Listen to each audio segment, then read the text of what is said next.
और बाबा साहब की इसमें गलती निकालने की कोई ज़रूरत नहीं है। उनके समय पर जाओ, भारत कैसा था और भारत में हिंदू लोग अपने ही भाइयों के साथ क्या बर्ताव कर रहे थे, उस बर्ताव को देखो। उसके बाद तुमको एक उच्च कोटि के विद्वान समाज सुधारक का आक्रोश समझ में आएगा। मृत्यु के 3 महीने पहले तक वो प्रयास कर रहे थे कि सुधर जाए, सुधर जाए, ये धर्म सुधर जाए, सुधर जाए, सुधर जाए। नहीं हुए लोग राजी सुधरने को। जब उन्होंने अंत सन्निकट देखा तो बोले आओ, तुमको सबको मैं अगर इसी हालत में छोड़कर चला गया तो ये जो वर्ण व्यवस्था है तुम्हारा शोषण करती ही रहेगी, त्याग दो। नमस्ते सर।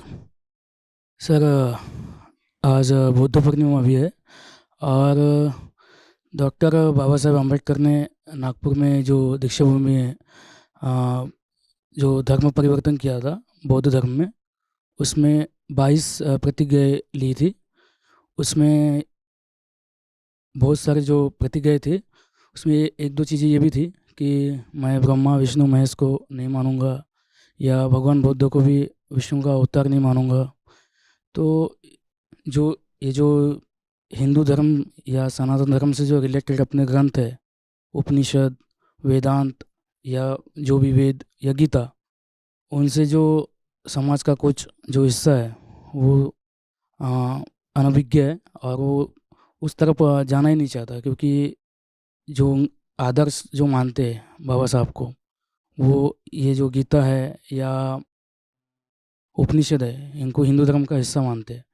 तो वो अंतिम सत्य या जो मुक्ति है, जो वेदांत का जो सार है, उससे बहुत दूर है अभी भी, और वो शायद आना भी नहीं चाहती इधर।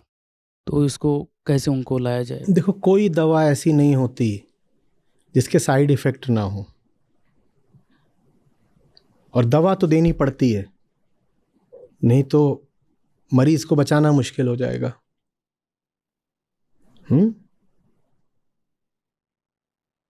अगर झूठी और शोषक धार्मिकता ही बंधन हो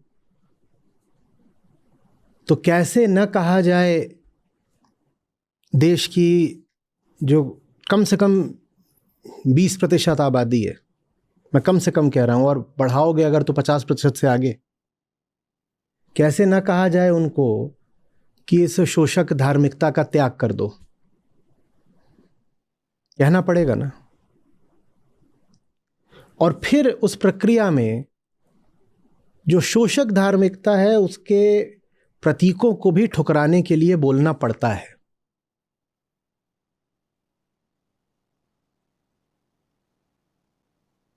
बाबा साहब कह रहे हैं तुम ये सब पकड़े रहोगे तो तुम्हारा शोषण भी चलता रहेगा, ये सब पकड़े रहोगे तो तुम्हारा शोषण भी चलता रहेगा। लेकिन बात आपकी बिल्कुल ठीक है कि जितने भी पौराणिक प्रतीक थे या फिर जो शोषण के प्रतीक थे, उनको छोड़ने के साथ साथ जो दर्शन है उसको भी बहुत लोगों ने छोड़ दिया। वो गलत हो गया, वो कोलेटरल डैमेज हो गई है। उसी को मैं बार बार कहता हूं ना, throwing the baby out with the bath water. आप के शुभ चिंतक थे सब, धार्मिक सुधारक, समाज सुधारक, उन्होंने आपसे वो हिस्से त्यागने के लिए कहा था जो धार्मिकता के सड़े हुए अंश हैं।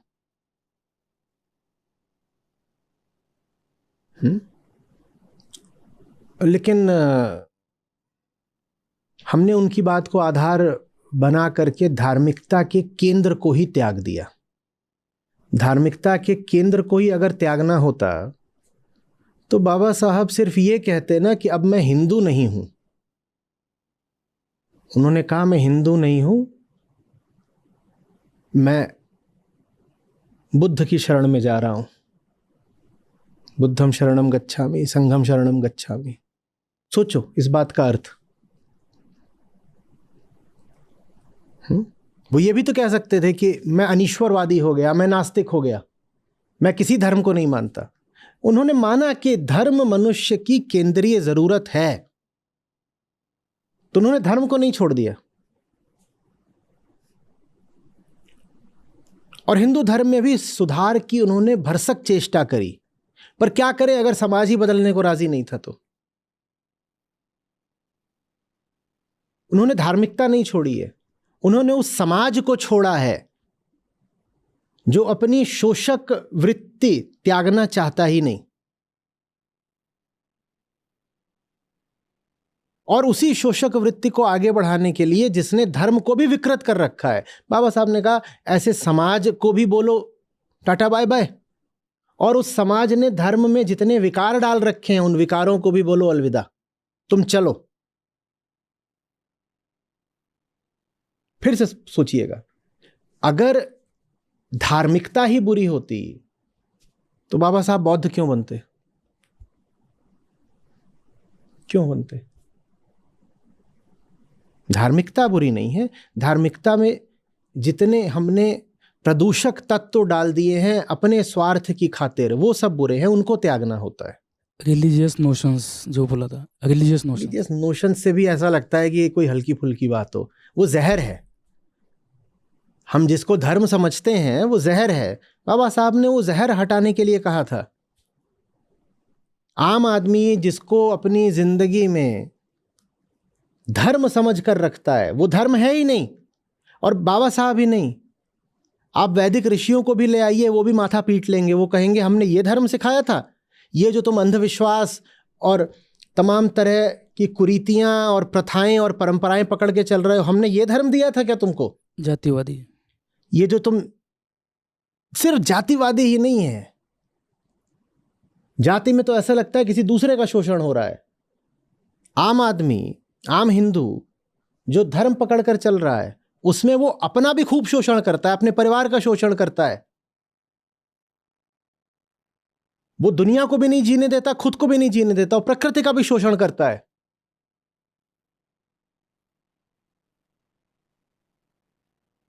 वो ऐसा नहीं है कि उसकी जो बात है वो सिर्फ कुछ जातियों के विरुद्ध है, उसकी जो बात है वो ऋषियों के भी विरुद्ध है। देखो, हम दो बातों को कभी समझ नहीं पाते एक जैसा, अलग अलग देख नहीं पाते। हमको लगता है कि एक होता है समाज, एक होता है समाज, और एक होता है वो आध्यात्मिक आदमी जो इस समाज से अलग हट करके समाज को सुधारना चाहता है। ये अच्छे से समझो बात को।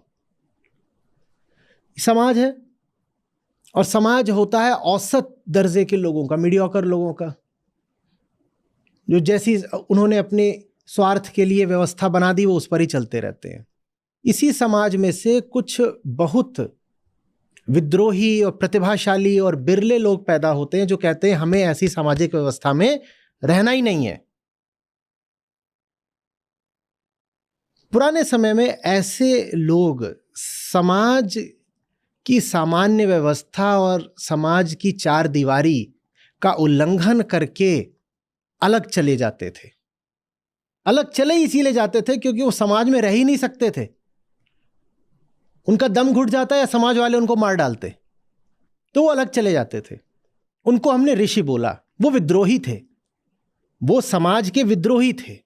ये समाज है, वो समाज के विद्रोही हैं, वो ऋषि हुए।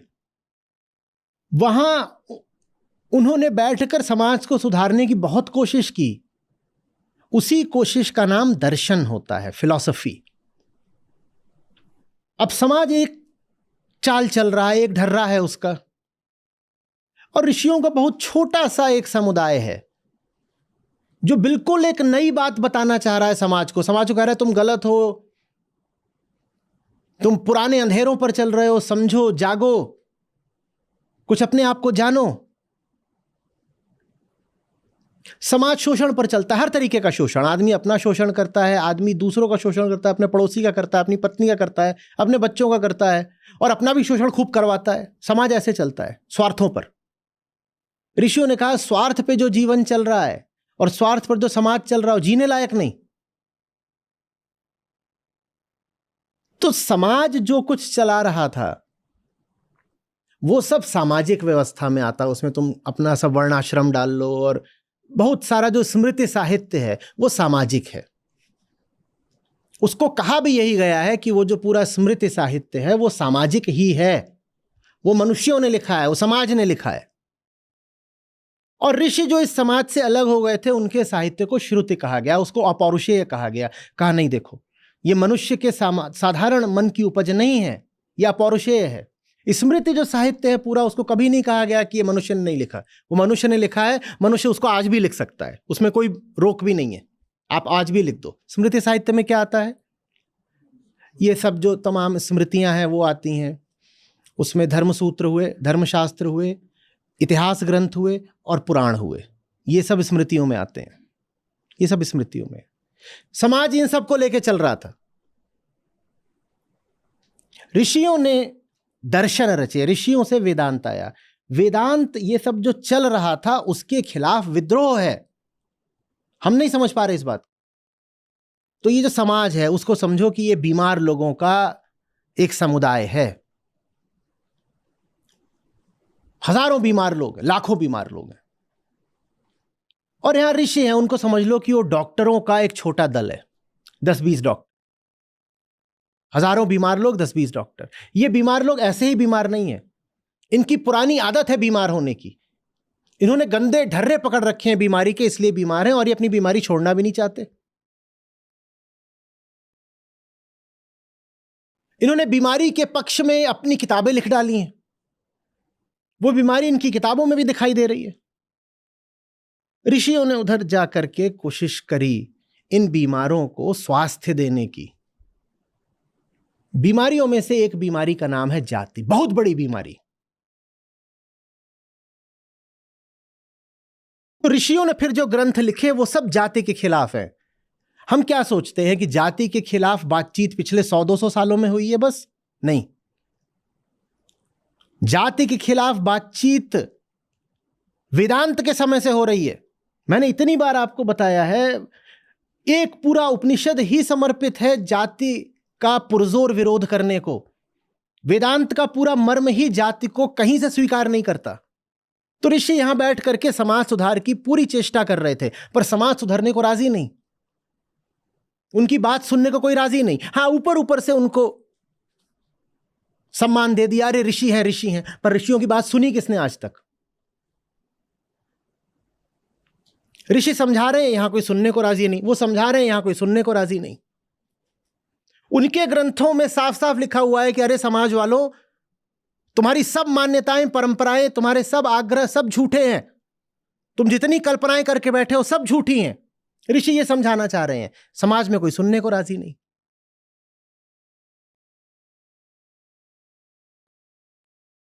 पर आज स्थिति यह बन गई है कि हम समझते ही नहीं कि समाज मरीज था, ऋषि डॉक्टर थे जो इस मरीज की आदत को सुधारना चाहते थे। आज हम ये कह रहे हैं कि ऋषि भी इसी समाज का हिस्सा थे। आज हम ये कह रहे हैं कि ऋषियों ने बीमारी फैला दी। बिना ये देखे कि ऋषियों का प्रिस्क्रिप्शन क्या था। देख तो लो कि वो बोल क्या रहे थे। वहां उन्होंने कहां जाति की बात करी है, बल्कि उन्होंने तो जाति को पकड़ पकड़ के दौड़ाया है कि तुम्हारी सबसे बड़ी मूर्खता जाति है, ये ऋषियों ने कहा है।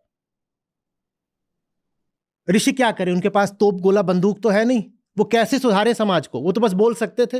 उन्होंने बोला, उनकी बात कोई सुने ना तो वो क्या करें बेचारे। और आज तुर्रा ये है कि हम जातिवाद का इल्जाम ऋषियों के ऊपर डाल देते हैं। ऋषि माने जो दार्शनिक ऋषि थे, हम कहते हैं इन्होंने डाला। ये लगभग वैसी सी बात है कि एकदम ही घटिया किस्म के स्टूडेंट्स हों, जैसे हमारा समाज है पूरा, और टीचर उनको समझाने आए, और टीचर उनको बहुत अच्छी किताब दे जो टीचर ने खुद लिखी है, बहुत बढ़िया किताब है, वो आप पढ़ लो तो पास हो जाओगे। लेकिन स्टूडेंट्स कोई कॉमिक बुक में मस्त है, कोई मनोरंजन की किताबों में मस्त है, कोई उड़ते घोड़ों की कल्पना वाली कॉमिक्स पकड़ करके बैठ गया है, कोई कुछ पढ़ रहा है, सबकी अपनी अपनी किताबें हैं। और टीचर कह रहा है मैं जो किताब दे रहा हूं ये पढ़ लो, ये उपनिषद है, इसको पढ़ लो।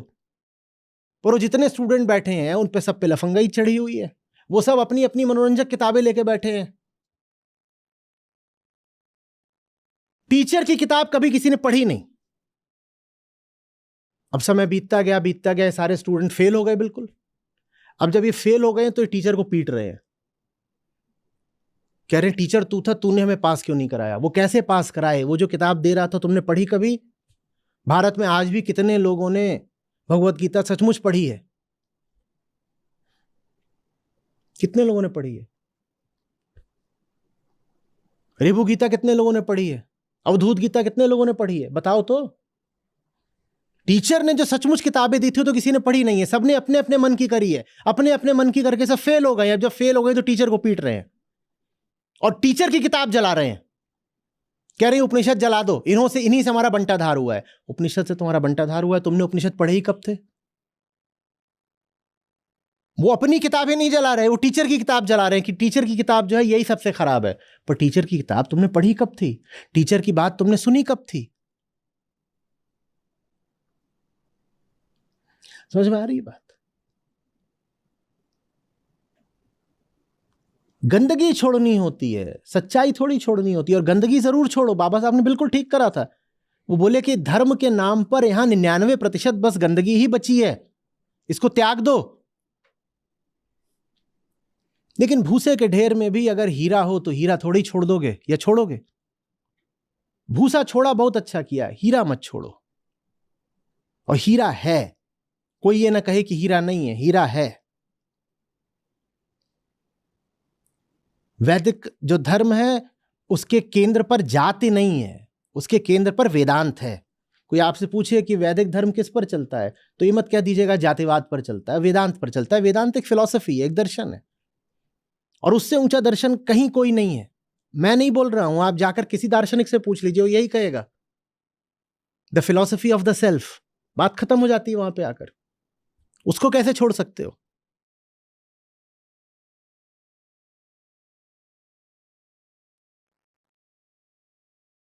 बात आ रही है समझ में? दोनों काम करने होते हैं। जहां गंदगी हो उसको बेशक त्याग दो, बेखटके एकदम छोड़ो। जिंदगी छोटी सी है, गंदगी कब तक ढोते रहोगे? छोड़ दो। लेकिन जहां हीरा है उसकी कदर भी करो। दोनों काम करने होते हैं।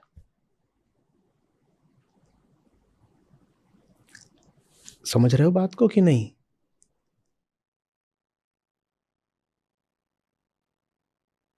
बड़ा नहीं तो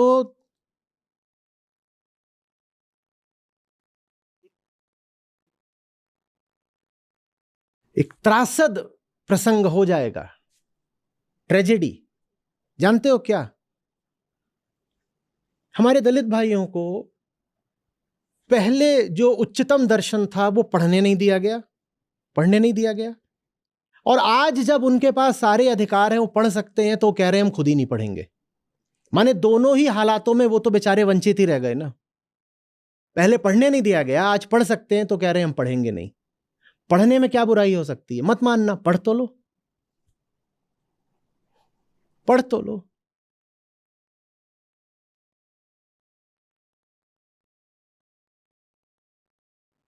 और बाबा साहब की इसमें गलती निकालने की कोई जरूरत नहीं है। उनके समय पर जाओ, भारत कैसा था और भारत में हिंदू लोग अपने ही भाइयों के साथ क्या बर्ताव कर रहे थे, उस बर्ताव को देखो।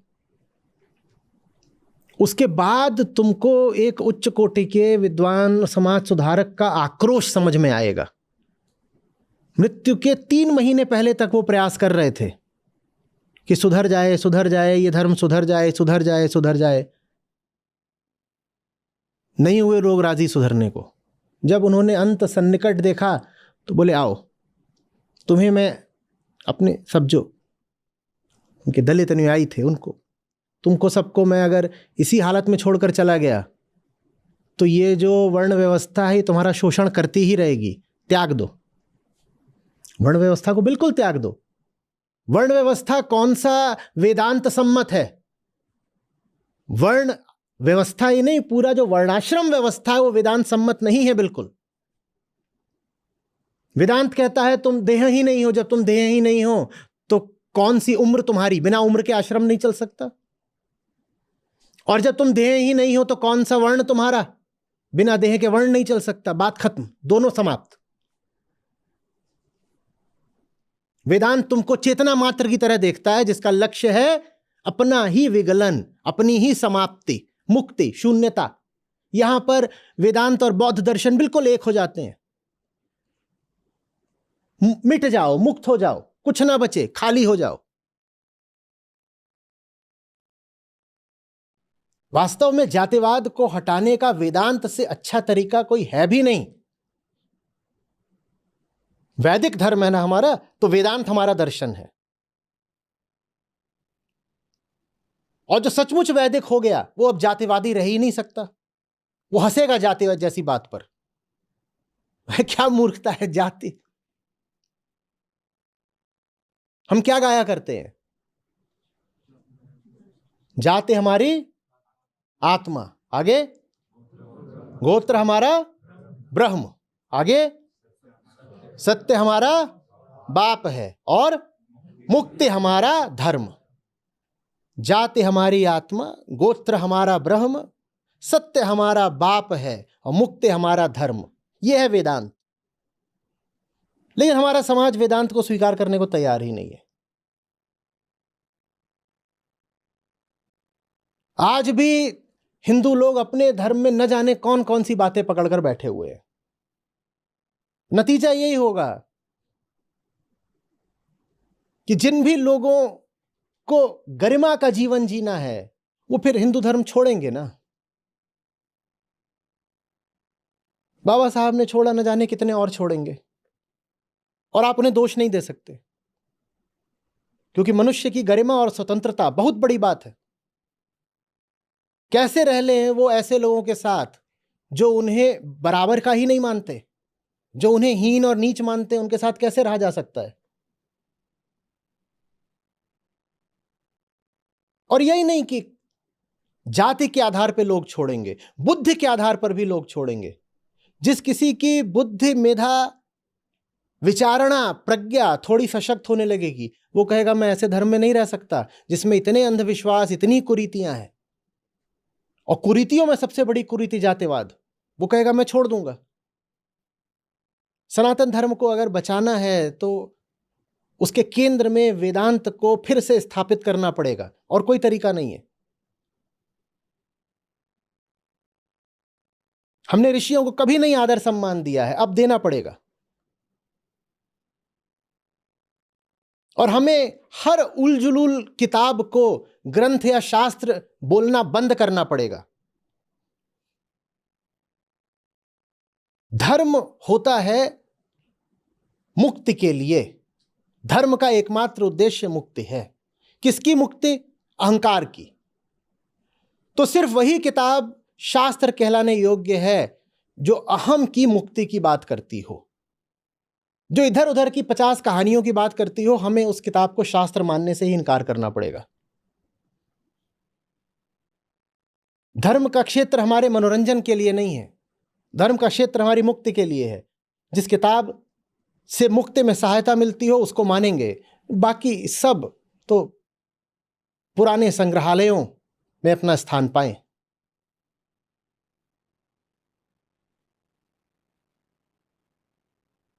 हिंदू धर्म को बचाना चाहते हो तो यह तरीका है, और वो बचाने योग्य है। वहां दर्शन के तल पर कुछ ऐसी बातें हैं जो मनुष्यता के हीरे मोती हैं, उसको बचाओ।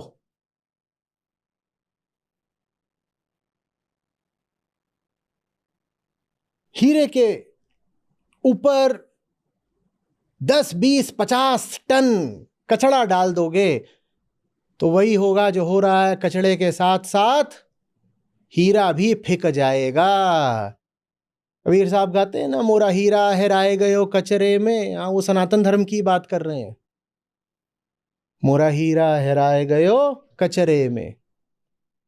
हम कचरे को पूज रहे हैं और हीरे का हमें कुछ पता नहीं है।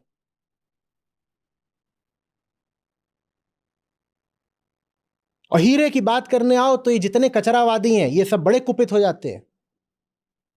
कह ही रहा था, दिन रात मुझे धमकियां आती हैं कि तुम हमारा कचरा क्यों हटा रहे हो। मैं तुम्हारा कचरा तो हटा रहा हूं, तुम्हें दिखा? तुम्हें ये नहीं दिख रहा कि मैं तुम तक हीरा भी ला रहा हूं? उस हीरे की तुम्हें कोई कदर नहीं है। और जब तक ये सब कचरा नहीं हटाओगे ना, तब तक कुछ, फिर बोल रहा हूं, ऐसा नहीं कि बस दलितों के ऊपर ही अन्याय होता रहेगा। बाबा साहब अम्बेडकर का रिश्ता सिर्फ किसी खास समुदाय से जोड़कर नहीं देखा जाना चाहिए। 50% तो महिलाएं ही हैं भारत में। विमेन्स इमेंसिपेशन के क्षेत्र में भी उनका नाम बहुत आगे रखा जाना चाहिए। क्योंकि शोषण जब होता है ना बेटा, तो सबका होता है। एक आदमी जब भीतर से शोषक हो जाता है ना, किसी को नहीं छोड़ता। प्रकृति, पर्यावरण, स्त्री, पुरुष, बच्चा, बूढ़ा, उसको सबको बस भोगना है, सबसे अपना स्वार्थ निकालना है। इसी तरीके से फिर जब कोई आता है शोषण के खिलाफ विद्रोह करने, तो वो किसी एक को नहीं बचाता, वो सबको बचाता है। ये कहना गलत होगा कि बाबा साहब ने सिर्फ दलितों को बचाया। उन्होंने पूरे हिंदुस्तान को बचाया है। जैसे शोषण करने वाला सबका शोषण करेगा, वैसे ही जो बचाने आएगा वो फिर बचाता भी सबको ही है।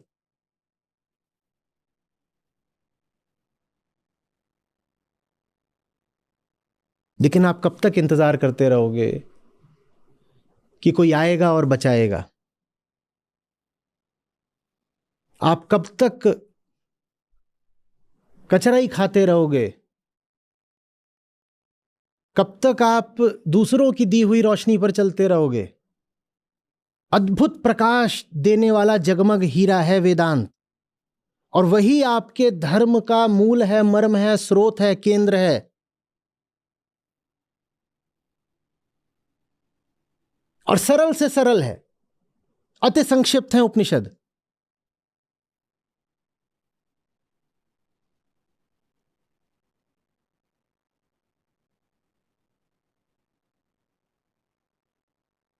आ रही बात समझ में?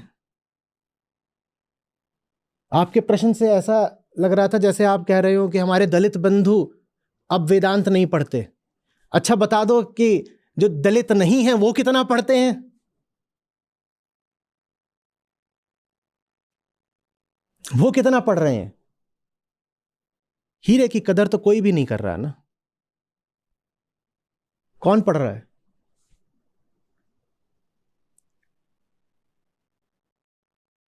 धर्म क्या है? हमारे देखे बस स्वार्थ और मनोरंजन का अड्डा। कामना पूर्ति के लिए हम जाते हैं धर्म की ओर, अहो हुल्लड़ के लिए जाते हैं। सर, जिस तरह से आजकल मैंने भी देखा है बहुत ज़्यादा कि बहुत सारे लोगों के मन में, दलितों के मन में भी ये बात आ जाती है कि हमें वेदांत वगैरह इन सबसे कोई मतलब नहीं रखना, क्योंकि कहीं ना कहीं शोषण के तत्व यहाँ पे भी होंगे। उसी तरह से मैंने देखा है कि दूसरी ओर बहुत सारे लोग ऐसे हैं जो जातिवाद को भी रिवाइव करने की कोशिश करते हैं।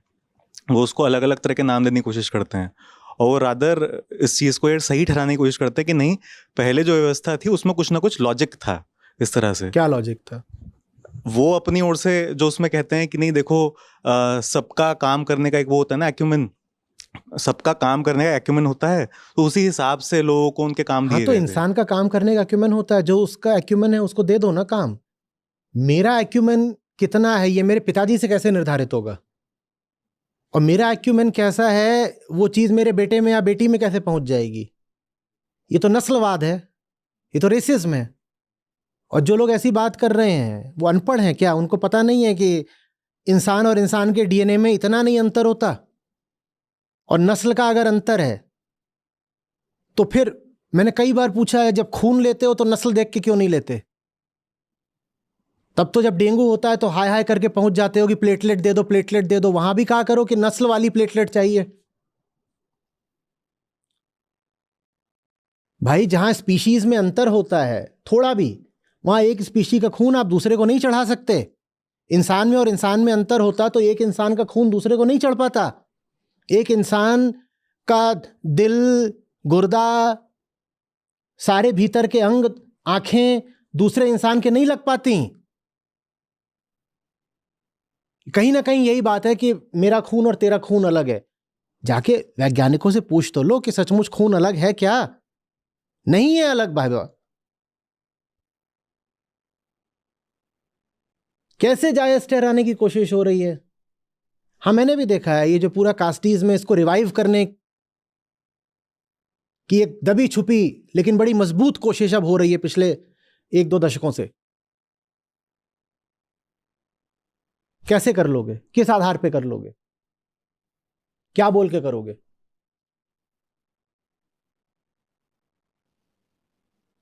लेकिन जैसे आपने अभी जो तर्क दिए वो वैज्ञानिक तर्क थे, पर जो आम आदमी है जो व्हाट्सएप यूनिवर्सिटी पे चलता है उसको ना विज्ञान पता है ना उसको वेदांत पता है।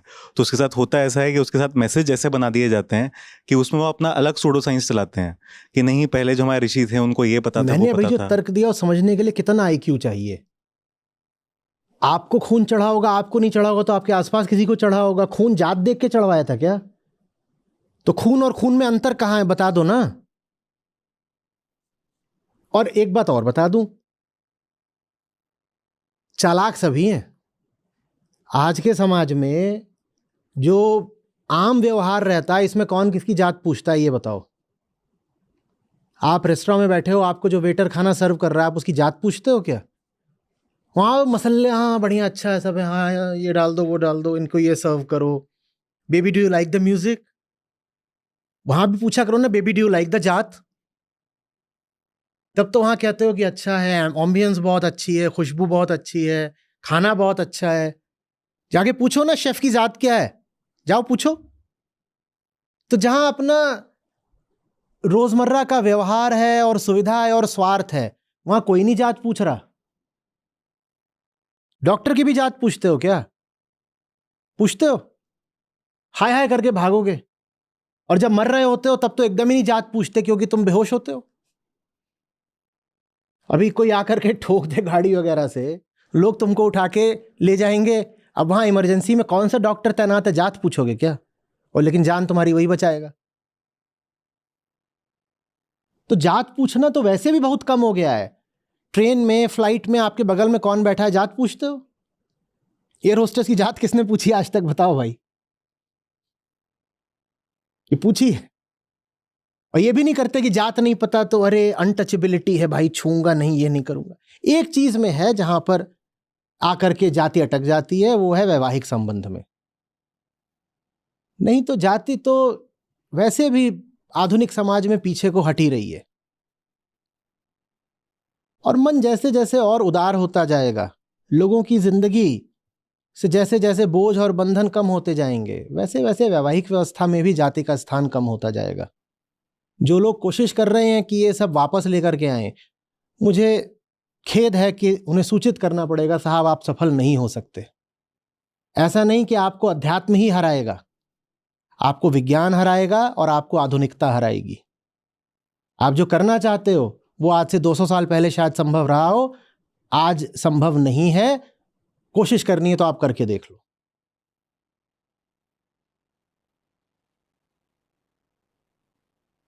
यहां इतने लोग हमारे भाई बंधु बैठे हैं, कोशिश करके बताओ तुम्हें कितनों की जाति पता है?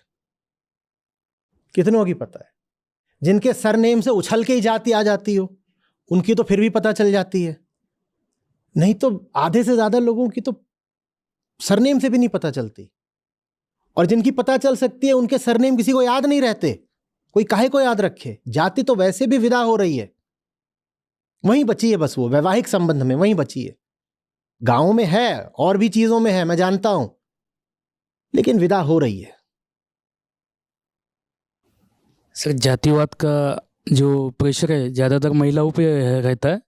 जब महिला इंटरकास्ट करती है तो उसको कैरेक्टरलेस यानी उसके कैरेक्टर पे सवाल किया जाता है, और लड़का उस पर चल जाता है ज़्यादातर केस में, लेकिन महिलाओं के ऊपर ज़्यादा प्रेशर रहता है त्याग इसका। दो, ये कैरेक्टर त्याग दो।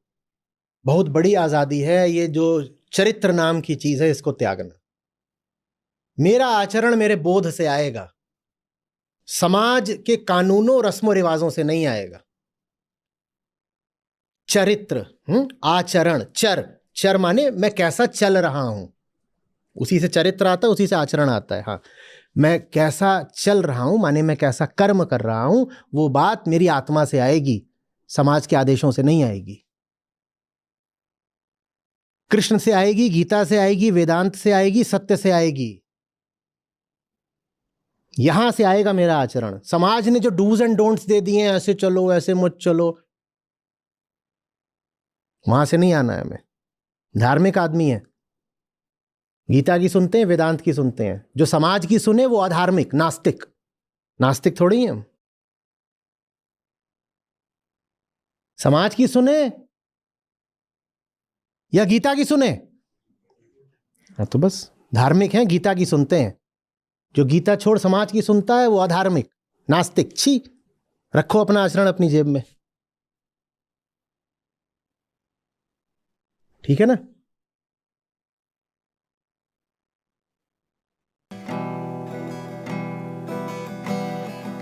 जाति न पूछो साधु की, पूछ लीजिए ज्ञान।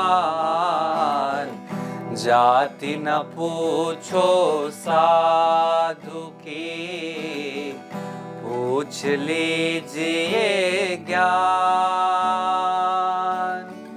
मोल करो तलवार का, पड़ी रहन दो म्यान रे साधो, पड़ी रहन दो म्यान। कबीरा कुआं एक है, पानी भरे अनेक। कबीरा कुआं एक है, पानी भरे अनेक। बर्तन में ही भेद है, पानी सब में एक रे साधो, पानी सब में एक।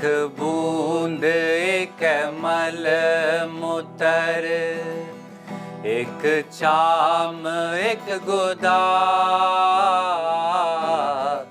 एक बूंद एक मल मूत्र, एक चाम एक गुदा। एक ज्योति से सब उत्पन्ना, कौन बामन कौन शूद्र साधो, कौन बामन कौन शूद्र।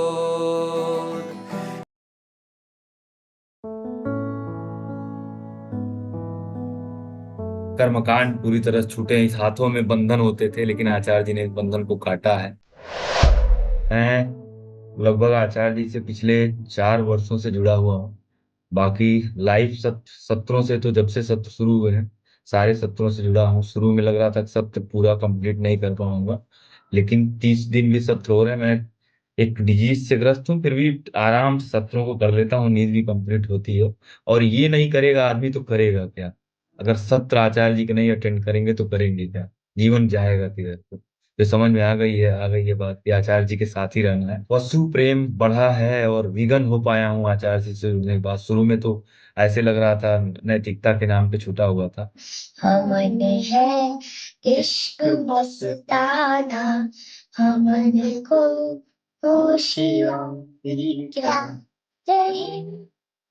सारिया जग से हमन दुनिया से भी क्या नहीं। सारिया जग से हमन दुनिया से भी क्या। हमन है इश्क मस्ताना, हमारे को होशियारी क्या।